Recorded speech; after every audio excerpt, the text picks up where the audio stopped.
President Uhuru Kenyatta today attended Africa Public Service Day, where he talked of Africa economy being the world's best performer.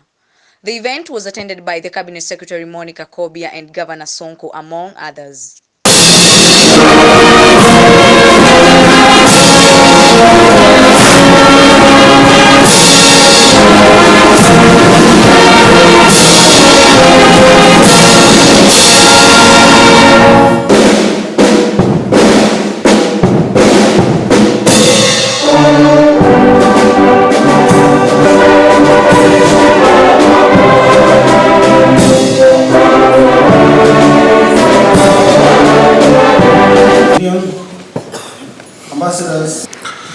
Ladies and gentlemen, over the past decade, Africa's economies have been amongst the world's best performing, and there is no doubt that Africa is rising.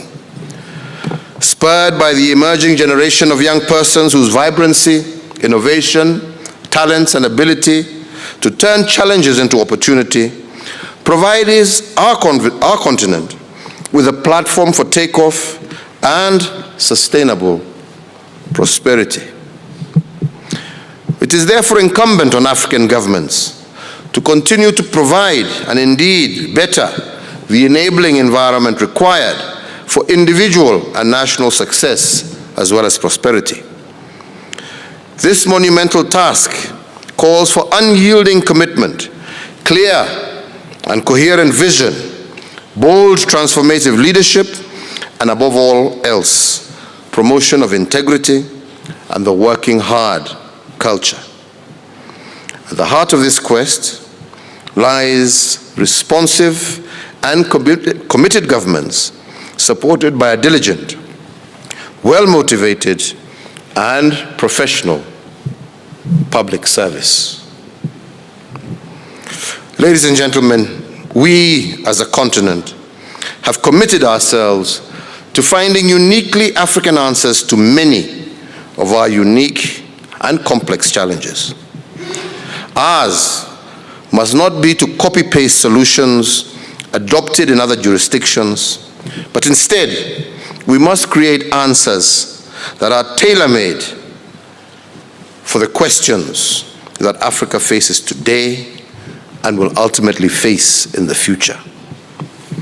To achieve this, the people entrusted with the management of public resources and the delivery of the public good must do so in an accountable, transparent, and responsible manner. And it is for this reason that my administration has laid special emphasis on the issue of good governance within the public service, as well as heightening our efforts to combat corruption. This is in line with renewed efforts across our continent, as articulated in the Africa Union's theme for 2018.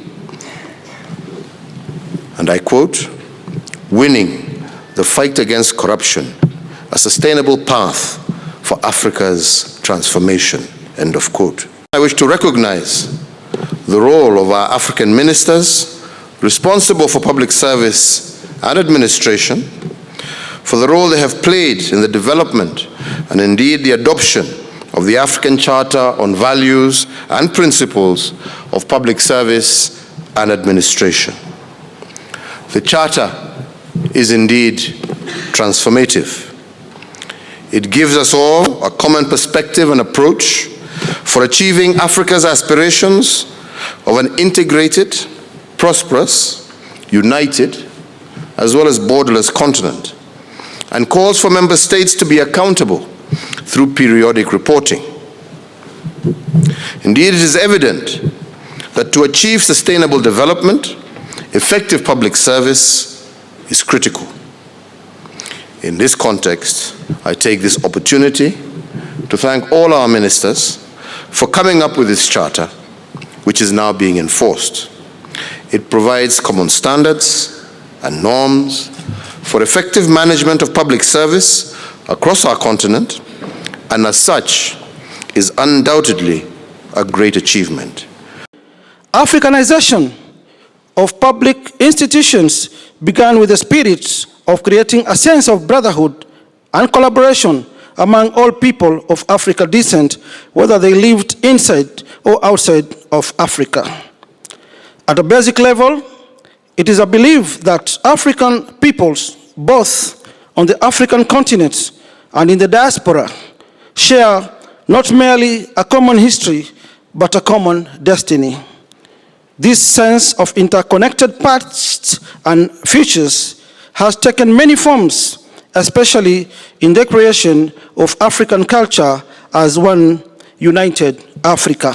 Commonwealth Secretariat has sent a team to engage and share with us some tools for implementation and the measurement of sustainable development goals, national development goals, African Union Agenda 2063.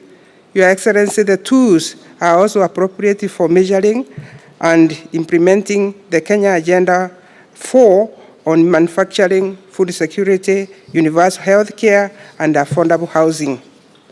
Your Excellency, African Public Service Day also had a youth forum which was held yesterday to ensure that youth participation and engagement is at the center of the Public Service Revolution Action Plan that is going to be rolled out by Sunday.